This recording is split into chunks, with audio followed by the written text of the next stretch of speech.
ይሄ ቪዲዮ ከምን ጊዜውም በላይ ሼር፣ ሪፖስት፣ ኮፒ ሊንክ አድርጉት። እኔ እንደዚህ ብያችሁ አላውቅም።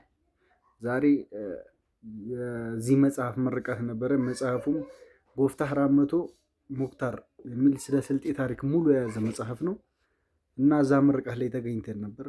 በጣም የሚገርም መጽሐፍ ነው። መጽሐፉም በጨረታ የተሸጠው 1,650,000 ብር ነው። ጸሐፊውም ደግሞ አብዱልፈታ አብደላ ነው፣ የጎርድና ሴራ የጻፈው ጸሐፊ ማለት ነው። ስለዚህ አንዳንድ በእጃችን ያለ ነገር ሳንጠቀምበት ያልፋል።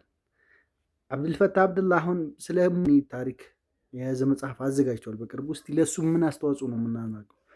እስቲ አንድነት ከስልጤዎች እንማር፣ እንንቃ። የት ነው ያለ ነው?